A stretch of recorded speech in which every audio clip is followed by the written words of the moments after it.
Good morning, community. I'm so excited to worship with you this morning. Listen, let me say a prayer for us. Jesus, thank you so much that we woke up with breath in our lungs, God. Not that we have to worship you, God, but that we get to, Jesus. We don't take it for granted, God. Let's sing this out together. Come on, church, say, and I searched the world, but it couldn't fill me. And man's empty praise and treasures that fade are never enough. And you came along and you put me back together.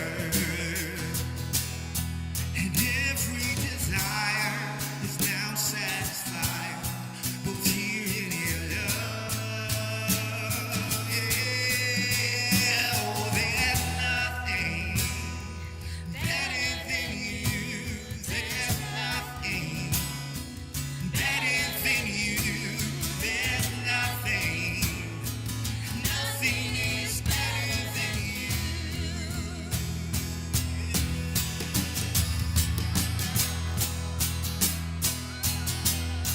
And I'm not afraid to show you my weakness, my failures and flaws. Lord, you've seen them all, and you still call me friend. 'Cause the God of the mountain is the God of the valley. And there's not a place where your mercy and grace won't find me there. Yeah, oh, there's nothing better than you. There's nothing better than you. There's nothing, nothing is better than you. Yes, we believe it. Come on and say, oh, there's nothing better than you. There's nothing better than you. There's nothing, nothing is better than you.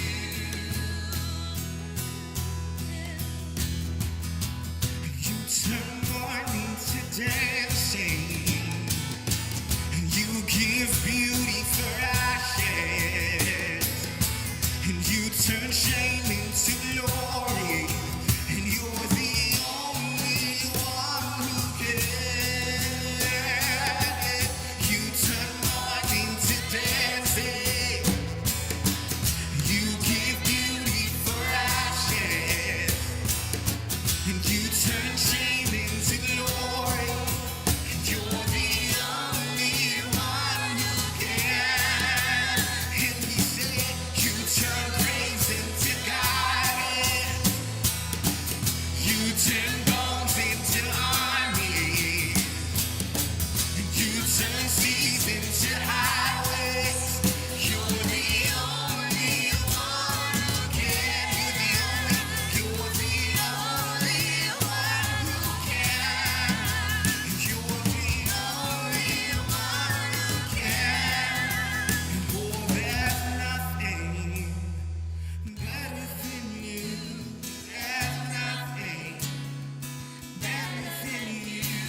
There's nothing, nothing is better than you. Come on and sing it out. Oh, there's nothing better than you. There's nothing better than you. There's nothing, nothing is better than you. Come on and say, you turn praise, you turn praise into God. You turn bones into armies. You turn seas into highways. You're the only one who can. You're the only one who can. You're the only one who can.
What was the intro again?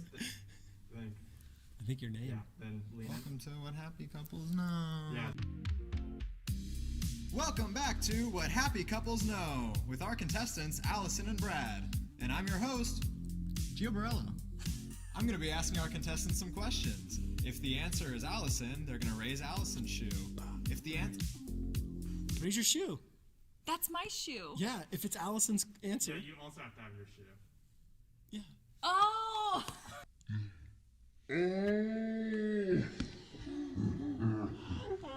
took off one shoe. Oh my gosh. I'll be asking our contestants some questions today. If the answer is Allison, they'll raise Allison's shoe. If the answer is Brad, they'll raise Brad's shoe. Let's get started. Shoe game on point, by the way. Just throwing that out there. The first question, who hogs most of the bed?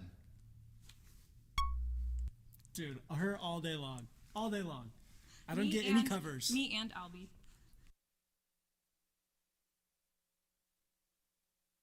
That's our dog, by the way. That's awkward. Who talks the most? For sure you. Yeah, no, I can't stop. Who's the boss in the relationship? I put both. What'd you put? Oh, just me. Oh, well, it's... Do over. Who's a worse driver? No! Yeah, You don't pay attention when you're driving. but you, basically, I could scratch the other car's back as close as you get. Who said I love you first? Me. Yeah, but It was super I wanted to romantic, say though. it first. Yeah, I started talking about being married before I said I love you. Yes, he thought, yeah, you were definitely... But that's my own baggage. We don't have to get into that.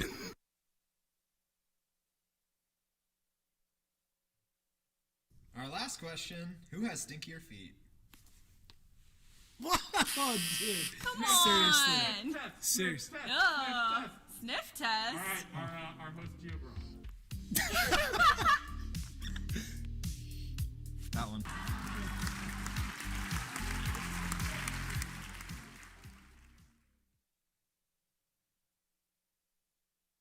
What's over there? Oh, what's over here? And I'm like, can you look at the road while you're driving, not everywhere else? That is true. But you drive fast and... You make me You're car sick scary. when you drive, honestly.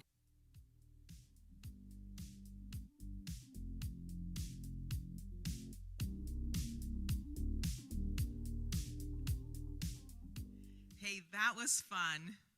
Hey, we are so glad that you are joining us, Community Online today. I am Kathleen Acker. And I'm her husband, Rob. In fact, if we haven't met, I'm Pastor Rob. And it's Valentine's Day. We're so glad we can have this time together. Do you know that we've had 40 Valentines together? Are you sure? You know, that's right. That's right. And they've mostly been great, too. They have been great. It's kind of crazy and cool. Happy Valentine's Day. Yes, you too. So, you may not know something about the history of... Yeah, do you know the history of Valentine's There Day? was a real dude whose name was Valentine. He was actually a priest in the 3rd century in Italy. And he had a way of caring for people, Christians, as they're being persecuted, because there are lots of persecution. And he would also do wedding ceremonies for couples in love. He got arrested, because that's what they did to Christians back then. And while he's in jail, he prayed for the jailer's daughter who was ill, and she got healed. He was still taken out to be executed, but he left the daughter a note, and he signed it, Your Valentine. So that's where we get that tradition, supposedly, of sending notes on Valentine's Day. And he was beheaded on February 14th, way back, long time ago. And so maybe he was more of a revolutionary than a romantic, but we still have that tradition of sharing love on Valentine's Day. So I'm wondering, who do you know that needs some encouragement today, that could use a call or a text? So I encourage you to think of someone maybe who's more lonely these days. You're more lonely these days? Well, I mean, I do like Dark Seas candy, dark chocolate from Seas. But no, that's not what this is about. Reach out to someone who really could use some encouragement. Could you use some encouragement? Always, always. And I want you to know, too, I mean, we love you guys. We miss you. This has been a horribly hard season. And so we'd love to be able to just have some conversation and a way to connect. So on our website is, if you fill out the Connect card, so whether you're really new or we just haven't talked for a long time, we'd encourage you to do that. It's a great way for us to get to know each other. And you can actually take your smartphone, you can just scan the QR code, or you can go to findcommunity.com/connect and just engage with that card. If you're a guest, there's a little place to mark new, and then we could reach out to you and just have a conversation, get to know you better. Again, if you've been here for a while, you can share a prayer need or prayer request. And I was thinking, when we think about encouraging people and spreading some love, what if we bombarded the pastoral staff with Connect cards this week? You could just share something that you're grateful for, or share a prayer request. But again, we could just share love and bombard the staff. They could get a lot of Connect cards. That would be cool. Yes. So we look forward to hearing from you. And let me also remind you, too, that we actually can connect in the same physical space with social distancing in our courtyard service, which is here on the CBC campus outside in the courtyard at 10:30 on Sunday mornings. It's been a great time to be together, to see other people. And last week was special because our kids space reemerged and has kids space for kids kindergarten through 5th grade. So families, we invite you to come take advantage of that. It's very cool. And it really is neat to see the kids engage in worship. And now, wherever you are, we invite you to join us for one more worship song. Yes. And as I was in my devotional time this week, this oldie but a good worship song came to my remembrance. And I just love how it's just talks about surrender in a way, and worship in a way. So let's just focus on the words. Don't focus on the people to your left or to your right. I just love moments in worship because we can really just sit at the feet of Jesus with all of our worries behind us, everything that we fear, everything we're afraid of, everything that we're holding. We can just let it go and be ourselves, even just for a moment. Let's sing this out. And you stood before creation, eternity in your hands. You spoke the earth into motion, my soul now to stand.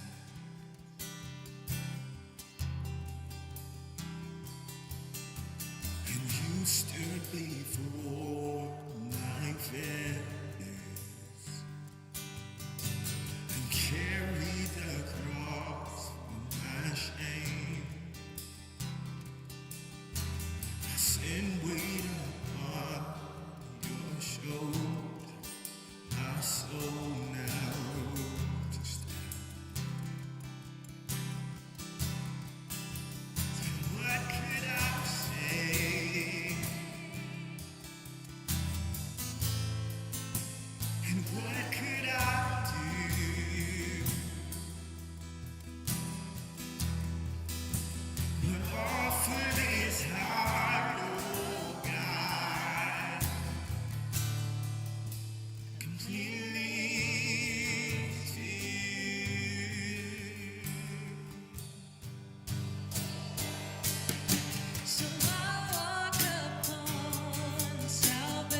Sometimes I just think it's good before we end our just worship moment together, the time of singing congregationally, because I just think that together we should just sing this out as a community. Jesus, we love you. Oh, how we love you. Just telling him today on Valentine's Day, where it could be a selfish holiday on earth, we choose today to just reflect right back in this moment that Jesus, we love you.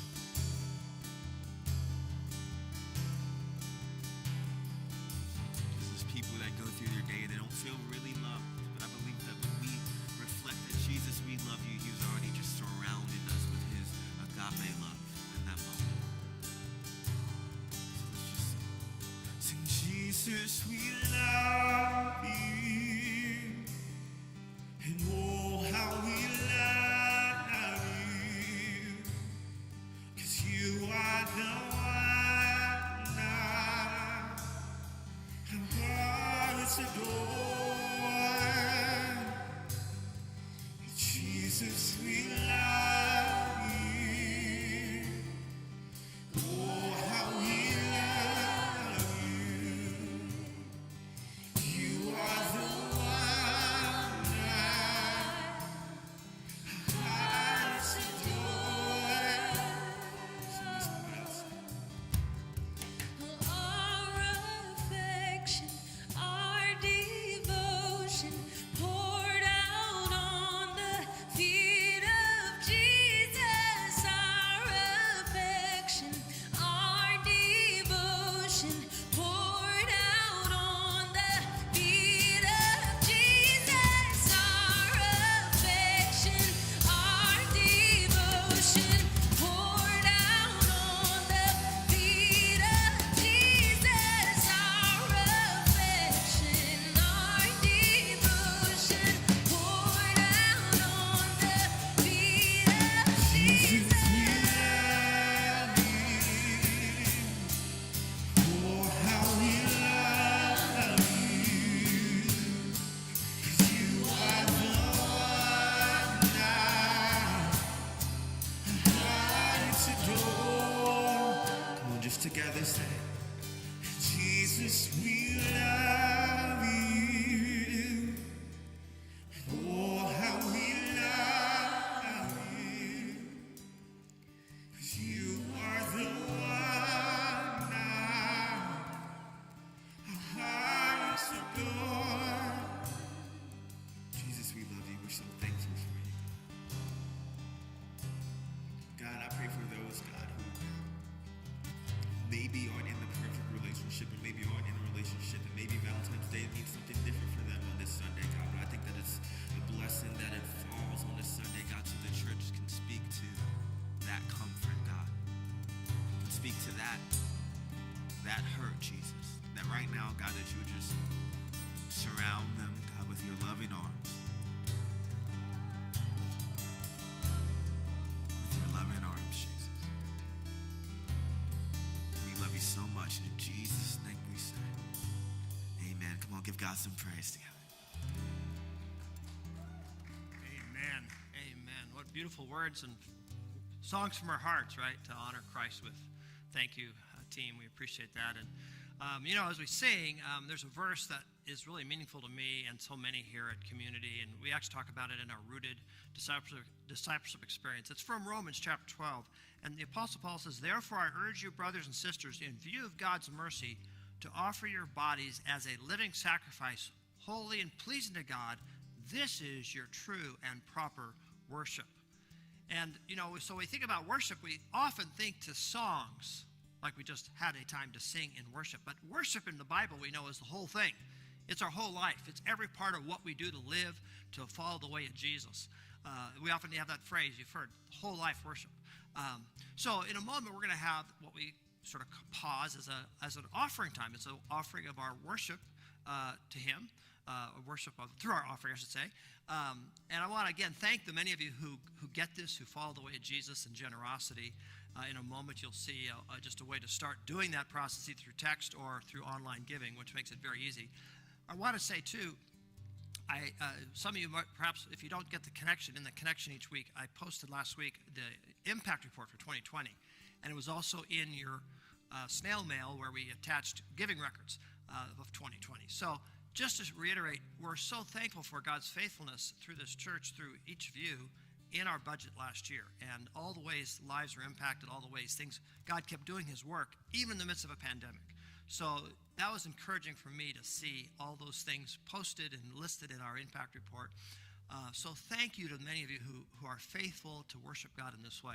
So watch this. If you're new to stewardship, gives you a way to get started. Thank you also very much. And then we're going to get ready for our third message in What Happy Couples Know, and Pastor Brad bringing this. So we're excited about this week's installment about relationships and what it takes. So watch this.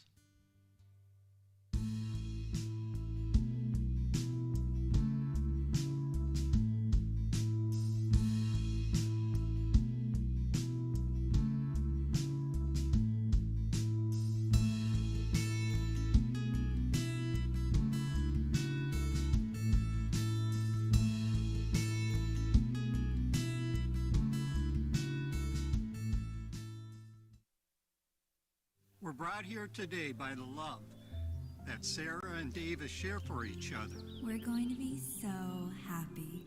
We'll be so happy. I'm gonna crush it at being a husband.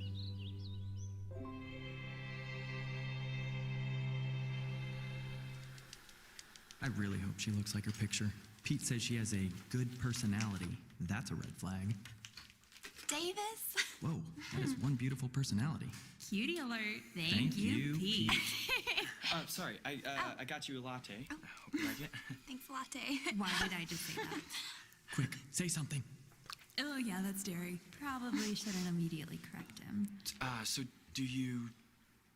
sports? Failure. Yeah, I love golf. What? No, I don't. I hate golf. Me too. Yes, I love with the chipping and the putting, birdies. Nope, tweet, tweet. Get a hold of yourself. So what are you looking for in a relationship? Oh my gosh, I'm gonna die alone. It's, Someone just like me. Someone who's just kind of their own person. Someone pretty adventurous. Someone who likes to stay at home. Someone who'll just listen to me. Someone who doesn't talk too much. Someone who isn't intimidated by how much money I make. Somebody who doesn't mind how little money I make. He looks like a good dad. Hope she doesn't want kids, like, soon. It's, like another person.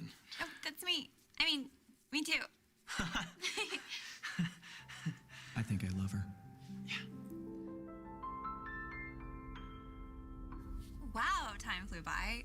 It's over? Think fast. Oh, yeah. Oh, yes. Yeah. You gotta... do you want me to maybe... Should I give her a hug? Is that weird? No. Okay. No, kiss. Okay. No, wait. Oh my gosh, what do I do? This is great. What is happening? Go. Okay. Ooh, he smells good.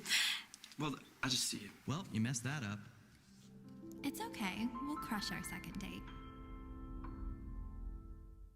Oh man, what a great video. And if we've not met, my name is Brad. I'm one of the pastors here on staff. And happy Valentine's Day. And thank you for joining us today for part 3 of our series, What Happy Couples Know. And basically, the big question we're trying to answer is, what do happy couples know? And here's what happy couples know, that at some point in their relationship, their hopes, their dreams, their desires, the things that they have put in this box eventually could become expectations for the other person involved. Right? When we hand it to someone else, they're no longer hopes, dreams, and desires for them. We just kind of give it to them. Because, when I look at my hopes, dreams, and desires, I'm like, yeah, of course. Who wouldn't want to organize the family the way I want to organize? Who wouldn't want to resolve conflict the way I want to resolve conflict? Of course, I've got to drive farther in the morning, so I'm going to drive the good car, and you can drive the not so good car. And all of a sudden, we come into our relationship with these hopes, dreams, desires, and from my perspective, that's what they are. They're great. And then all of a sudden, I place them on my wife, Allison, and guess what? They're not her hopes, dreams, and desires. And all of a sudden, now there's this expectation that's been placed on her that she didn't know that she was getting. Now, when that happens, all of a sudden, the relationship can become transactional. It's meant to be enjoyed, but now it's transactional, and that's not fun anymore. That's not why we get into our relationships with other people. And I remember earlier on in our marriage, like we actually had to struggle with this transactional kind of thing where I was like, well, you know, you got to choose the movie last time, so now it's my turn to choose. Or you made the menu last week, but I want to eat what I want to eat. Or I want to stay at my parents' house because we stayed at your parents' house. And all of a sudden, it just wasn't fun anymore. And the relationship went back and forth, and it took on this debt and debtor dynamic. And that wasn't good. Because if the relationship is transactional, and really what happens is the best negotiator wins. So if I can out-negotiate Allison, I win. But the problem is if I win, the relationship itself loses. If Allison wins, the relationship itself loses. Now, to some degree, this is unavoidable, right? Because we all have hopes, dreams, and desires. We all have things in our box. And a lot of times, it's not even things that are tangible, like a golf club or college. It's things that we just think and desire and want on the inside. It might be a relational thing, emotional thing. Now, I don't know about you, but maybe when you've dreamed about what a happy, successful relationship looks like, you dreamed about things like, I just want to be respected. I want to be admired. I want to be desired. I know typically for guys, a lot of times we want the other person to know that, you know what, we have what it takes to get through. Maybe typically for females, they just want to be cherished. Now, I think to some degree we all want to have trust and protection in a relationship. We want to feel like we're a priority. You don't want to compete with his car. You don't want to compete with her job, her family, his friends. We want to be pursued. We want to be attracted to them. And the list goes on forever. Now, here's the thing about the list. The list is actually not a bad thing. In fact, a lot of these things, I think, reflect the fact that the image of God exists inside us. So it's not about what's good or bad on the list. That's not the issue. The big question is, what do we do with the list? Because the list is just going to be there. How do we handle this? We can't just remove our hopes, dreams, and desires. And 2 weeks ago, we said that what happy couples know is that in order to keep their hopes, dreams, and desires from feeling like expectations, they have to make a really important decision. The primary decision is, she doesn't owe me, or he doesn't owe me. Yes, this is what I desire, but I'm not expecting her to fulfill my desire. I'm not expecting him to fulfill that desire. And last week, what we looked at was this really powerful relational dynamic that would change everything, and it's called mutual submission. That if we both just put the other person first, how would that change our relationship for the better? And what happens when we become mutual submission people, all of a sudden when we have this tug-of-war moment in our relationship, because it's going to happen no matter what, there's going to be this moment. When we want to do a mutual submission, that means there's going to have to be a person that releases the rope first. And if you're the first one to let go of the rope, like, it is scary.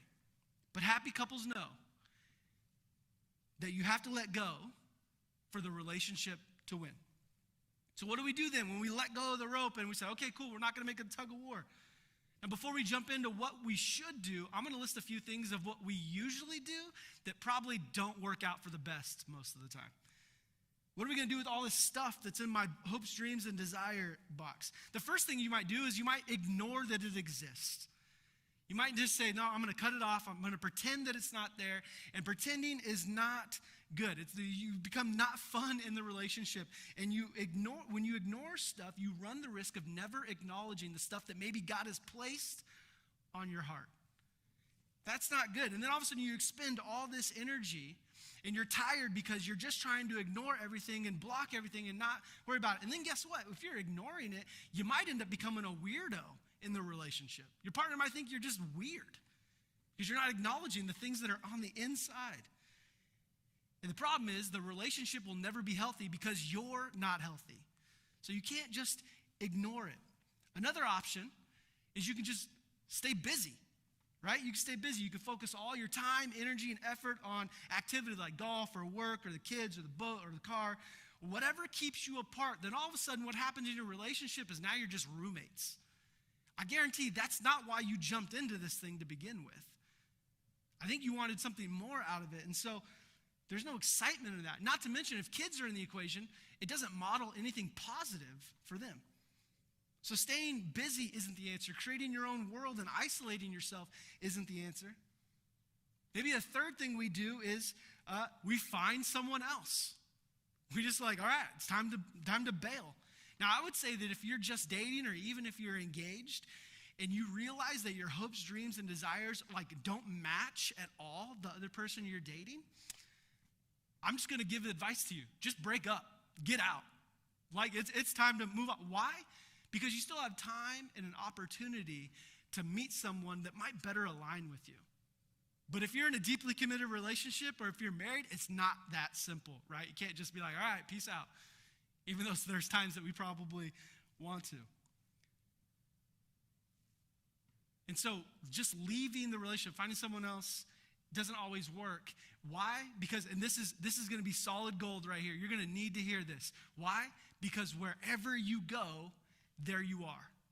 That's so deep, right? Like wherever you go, there you are. In other words, whatever part that you play in the problems of your relationship, guess what? You're taking it to the next one. It's the same old you.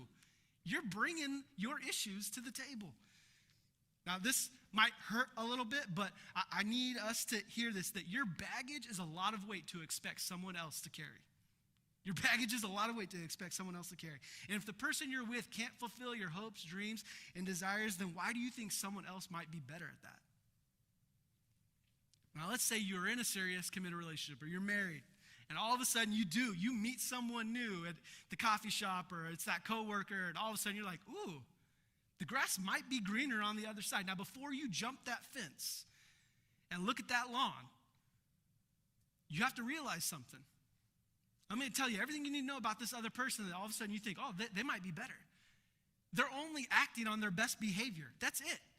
That's the only thing they're doing. You remember when you first started dating your significant other and both of you guys were on your best behavior and you thought, oh my gosh, this person is so magical. They're so perfect. I'm never going to find anyone better. The only difference between that moment and now is that you just spent time with each other and you realize you both are bringing some junk to the table. You both got stuff in your boxes that have become expectations. I want to remind you that people don't jump into new relationships because they can't wait to give of themselves. I can't wait to fulfill someone else's hopes, dreams, and desires. That's not why they jump into it. They jump into a new relationship because they're like, oh, I'm going to get something over here that I'm not getting in my current relationship. I'm trying to find something new. It's less about what I can give and more about what I can get, what I can receive. Which means if you're getting into a new relationship or you or the person you're about to date or trying to date is getting out of a long-term relationship, getting out of a marriage, time is your friend. Now, I know that you don't want to take your time, right? You just want to jump into it and have it be fun and enjoy things or whatever, but time is your friend. Time will help you heal. Time will help you strengthen your relationship to learn about each other. So it's okay to slow down. A new relationship doesn't mean that you're not going to deal with the same old hopes, dreams, and desires that can become expectations because you're bringing you to the table. So these are the alternatives. I'm sure there's more, but these are, in general, the alternatives to what we're about to hear. You could ignore it. You can stay busy. You can find someone else. And today we're going to share some wisdom from a guy named Peter. And I like Peter because every time I read about Peter, to me, he just seems like he's a real dude because he gets in trouble with what he says every once in a while. He's all action. And even at the end, when he was a coward at the end of Jesus' life, and then he comes back into the fold, he was so sold out for the Jesus mission in the face of extraordinary persecution, even to the point where he lost his life. And I think Peter is special because he knew what it was like to be with Jesus. He spent 3+ years and saw it all. So when Peter has some great advice as to what we can do with the things that are in our box when it comes to our relationship, our hopes, dreams, and desires. And he gives a great principle that can work in any relationship, so we can absolutely apply it to our romantic relationships, to our marriage. And so I'm not sure if you believe in this whole Jesus thing, but I want to invite you to put down your skepticism just for a few moments, to put down your objections, and for just a few minutes, listen to the words of a man who knew Jesus. Listen to a man who experienced some life, some great advice. So we're in 1 Peter chapter 5. 1 Peter chapter 5. And when Peter was writing this, he was writing to some first century Christians. And he was basically jumping on this idea of what would it look like to put others first.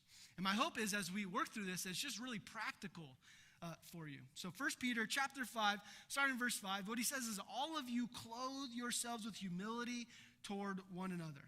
All of you clothe yourselves. So like when you put on clothes, you're like putting something on. What Peter's saying is, as you live, I want you to be characterized by this. That all of you put on, clothe yourself with humility towards one another. What he's basically given us is this great relationship principle that really all you're supposed to be doing is being, like showing humility to another person. Right? That would change a lot of our romantic relationships.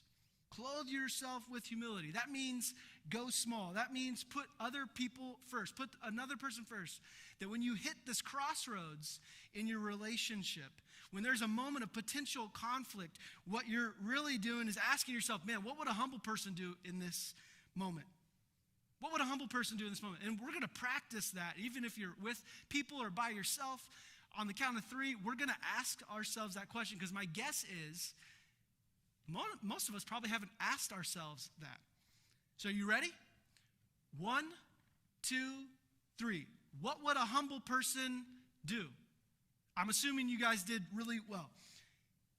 And if you're, you don't have to be humble to ask this question. Right? So you actually don't have to be a humble person to at least ask this question. But if you're going to ask this question, I would at least hope that you would search out the answer of like, what is the possibility? What are the things that a humble person would possibly do in this moment? And here's the thing. I think if we're at least stopping ourselves to ask this question, like that's half the battle. That's half the battle. Because here's a secret about humility. Here's a secret about humility. If you start doing what a humble person does, guess what? You're going to be humble. Now you might go, no, Brad, that doesn't make sense. Being humble is actually an internal thing. No, I don't think it is. And here's why. The only person in the room that can read your mind, that can read your thoughts is, guess what? You. Right? So you're the only one, if you know, you're the only one that knows if your motivation is arrogant or humble in this moment. You're the only one that can decide that. But you know what? With everybody else in that room right now, what they can read are your actions. And actions always speak louder than words, right? Actions always speak louder than words. Only you can read your thoughts, but everybody else just read your actions. So I believe this is a relationship game changer. I know that when I'm about to ramp up, when I'm about to pick a fight with Allison, when I'm trying to get what I want, when I don't want to serve her, there's been so many moments that if I would have stopped for just a second and asked the question, what would a humble person do? Man, I would have saved a lot of headache and heartache and moments where I was just in the doghouse afterwards. If I was just going to stop and ask the question, what would a humble person do in this moment? But Peter keeps going, and he says, all of you clothe yourselves with humility toward one another because God opposes the proud but shows favor to the humble.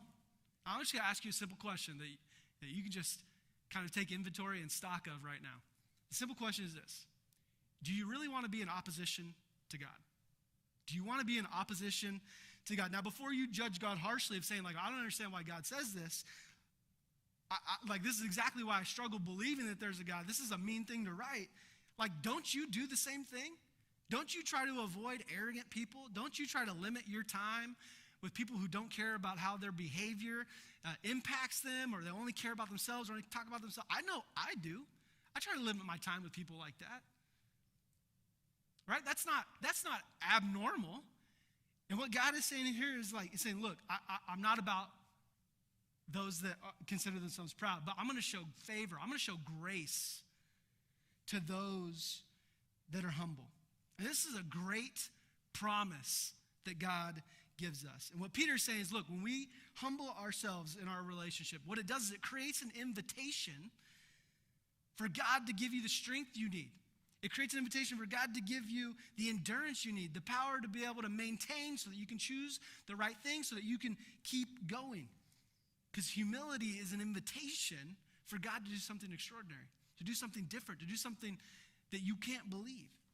And maybe there's this moment that you can think of when you chose to go small, when you chose to put someone else first, and all of a sudden, just because you did that one little act, the situation changed, the relationship changed, and it made it better. Our humility is an invitation for God to do something extraordinary in our lives and in our relationships. Then Peter says in verse 6, he says, humble yourselves therefore under God's mighty hand, that he may lift you up in due time. This is not like you're under God's mighty hand, like he's going to squash you like a bug. It's being under this canopy of his protection, being under this canopy of his authority. Because why? God leans into, he shows favor to the humble. And as we learn to humble ourselves, that's the best place to be in, because there's going to be this moment that as God leans in, as we continue to put other people first, then the second part of this promise is going to be experienced, where that God will lift you up because you are in his mighty hand. That you've done the humble thing, you've done the submissive thing. You put someone else, and then God says, look, when the time comes, when the time is right, what's going to happen is you put yourself in a position where I can lift you up. I mean, this is great, but what does it mean practically? What are we supposed to do? And Peter helps us understand when he writes the next verse. Verse 7, he says, cast all your anxiety on him because he cares for you. Cast your anxiety, your frustrations, that she promised it was going to be like. And I didn't think he was like this kind of a person. We dreamed it would be. They promised me that we would. And God has laid this invitation at your feet, an invitation to unload on him. To go ahead and cast everything that's in your box, hurl it, fling it, throw it, but put it towards God. Instead of looking to your significant other or the person you're in love with to carry around this burden, this expectation, give it to God. Throw it at God. Fling it at God. Do what you got to do, but take it to him, not to the other person. Now, we got to be honest about this for a second. Because for you to truly cast your cares on God, you've got to stop praying polite prayers. If you're really going to be honest about where you're at, you've got to stop praying polite and formal prayers. And Peter is saying, look, forget all that. You've got to get honest. You've got to pray honest prayers. And when it comes to praying about things that rock your soul, that cut you to the core, that moment that you just are in need, you've got to get on your knees and pray. And the reason why we get on our knees is because it demonstrates humility. And if you're really desperate, if you're really in a desperate moment, then you can raise your hands as well. And now who raises their hands? Children do. Children raise their hands. I got this niece. Her name is Piper. I call her Baby Piper. She is cute. She's like 2.5 years old. But before she could talk and she was able to walk around, she'd follow you around with her hands raised doing this, and she'd just go tss, tss, tss, tss, tss, the whole time. So that's all she would do. And what she was saying with her hands up and tss, tss, tss, is saying, look, I need your help. I want to be picked up. I want to be protected. I want to be where you're at. And so we'd have to pick her up. So what she was communicating through her posture was that she is dependent upon me to help her be picked up. The posture of our prayer is important. In fact, it's probably more significant than we realize, that it's more than just talking to God when we're going from point A to point B, or I got to run over here real quick, so I'm going to just download on God for a moment. There might be times that if you're planning on casting your cares, all your hopes, dreams, and desires on your Father in heaven, that your posture should signify submission. Your posture should signify submission. And if you're in a tough season in your relationship, you may need to lift your arms in desperation.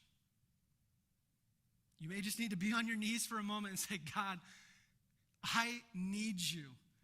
I've got all these unmet expectations, all these unfulfilled desires, and I need you in this moment. I'm dependent on you. And Peter is telling us that you're going to take all this energy somewhere, so why don't you take it to the one person who wants it? God wants this.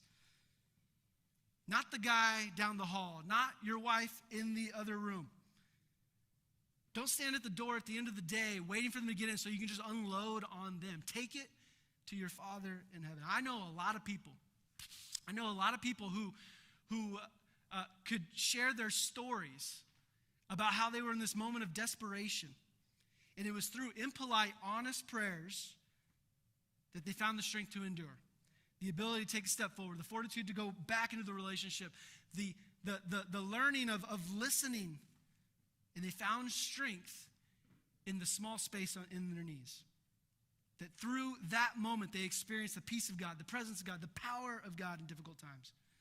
And Peter didn't make this idea up of casting your cares. Actually, he kind of took it from David, who wrote this psalm hundreds of years earlier, Psalm 55. I don't know if you know much about David, but he was a poet, he was a warrior, he was a king, he was a shepherd boy, he was a husband, he was an adulterer, he's forgiven, he's a father, he's a grandfather, he's all these different roles and responsibilities. And what we see over and over again in the Psalms is that what David was doing, it was like a window into his personal prayer journal.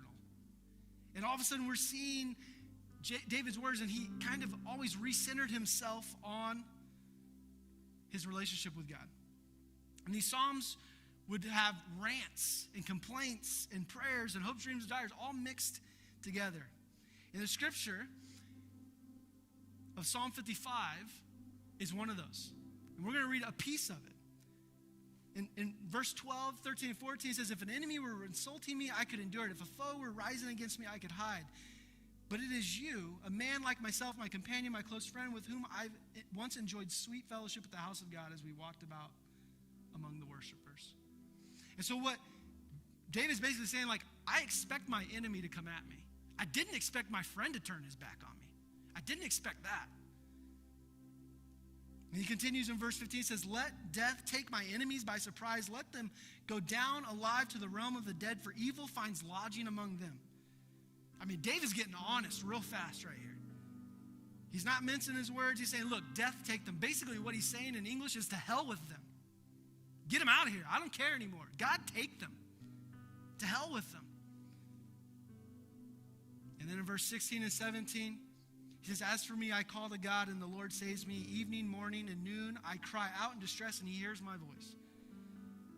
Basically saying, I pray all day long, and I'm not quiet about it. I'm loud. I'm in distress. God knows I'm in distress. I'm being honest about that. I'm desperate, and I'm frustrated. God, I need you. And then a couple verses later, he says, the result is that God rescues him. And that he's unharmed in the battle, and that God is still on the throne, and that God is going to get his enemies. And in verse 20, he says, my companion attacks his friends. He violates his covenant. I thought he was my friend. Guess what? He didn't keep his promise. She did not keep her promise that we made on our wedding day. He told me that we were going to be like this, and we didn't get there. And then David talks about how this person was a smooth talker, that in public, oh yeah, everyone liked him in public. But wait till he got behind closed doors. He's just a jerk. He's not fun to be around outside, or to be fun around to be inside. And then David uses what Peter said in the New Testament. It says, cast your cares on the Lord, and he will sustain you. He will never let the righteous be shaken, but you, God, will bring down the wicked into the pit of decay. The bloodthirsty and the deceitful will not live out half their days. But as for me, I trust in you. Now, I wouldn't say this is a nice prayer, but I would say it's an honest prayer. It's okay to pray honest prayers. If David was considered a man after God's own heart, I think we can pray like that. Have you ever prayed like that? Maybe you didn't even know that you could talk to God that way. And I bet you have unleashed hell on your significant other every once in a while. You always say this, but then we do. You promised me, but you didn't make it. You said it would be better, but it's not. Have you ever talked to God that way? More to the point is that if you haven't talked to God that way, I would say that I don't know that you fully opened up your heart to God. I know that might rub you the wrong way and that might irritate you. But this is what I know. I know that God doesn't want polite prayers. He wants you. God wants you. And that's part of this humility equation, is a wide open heart that's willing to be honest with your Father in heaven. I'm so frustrated. I'm so done. I'm about to walk away. She doesn't ever, he can't. I wish I never met him. I wish I never slept together. And now I'm in this pit, this horrible situation. I just want out. I know this is probably going to be difficult for you, especially if you grew up in a house where you couldn't be this honest with your parents. Or you couldn't be this honest, especially with your own father. I get that. And there's my heart breaks for that. But I do know that God wants you to be honest with him. That whether you've been a perfect follower of Jesus for 50 plus years with all the polite prayers, or you're watching this and you're skeptical of whether or not even God exists, I want you to know that if you're the least bit open, this next part, this is important. This is gold. This is something you can hold on to. That if you're the least bit open, Peter says, cast your anxiety on him. Why? Because it says he cares for you. God cares for you. God cares about you. And the reason why you can bring your honest prayers and he's not offended, the reason why you can share what's on your heart and he won't shut you down, that he won't blink at the language that you're using, is because God cares for you. God cares for you. If it's important to you, it's important to your Father in heaven. That's what good fathers do, right? And we look at Peter. And Peter was exactly like the friend that David talked about in Psalm 55. For 3 years he hung out with Jesus. For 3 years he saw teachings and miracles and healings and all kinds of stuff. And then in the moment that Jesus needed him the most, Peter was a coward and he ran and he betrayed his friend. But then when Peter comes back, not only did Jesus just take him back, he said, Peter, you can be in charge of the whole operation. How crazy is that? Peter knows that God can handle you casting all your fears, your frustrations, your anxiety on him, that God's big enough to take it. You are invited to bring it to him. The truth is you're going to unload somewhere, and God is saying, start with me. Come to me. I want your anxiety. I want your fears. I want your hopes, dreams, and desires. I want your unfulfilled dreams. Bring them to me. But I warn you, the first remarkable thing that God will do when you start doing that is not in the person down the hall, but in your own life. And it might begin with you like re-examining this box and taking things out and saying, oh, I don't need it. Maybe you've noticed that you're trying to squeeze something out of your significant other that wasn't theirs to give you in the first place. Maybe you find out that your hopes, dreams, and desires actually align more than you thought. But transformation will never happen as long as you're taking it to them first. You have to bring it to God. God is saying, bring it to me. A happy couple knows that our hopes, dreams, and desires quickly become expectations, and you have to decide that the other person doesn't owe you anything. Happy couples know that it's about putting the other person first. Happy couples know that it's about praying honest prayers about your expectations. There's one other thing that happy couples know, but you got to come back next week as we wrap this up. You do not want to miss it. I'm so thankful that you guys hung out with us today. I'm praying for you guys. I'd like to extend a blessing as we finish our service. Here's the blessing, that may you cast your cares on the Lord with honesty and discover his care for you in a new and fresh way. Go and be the church this week. We love you guys. We'll see you next week.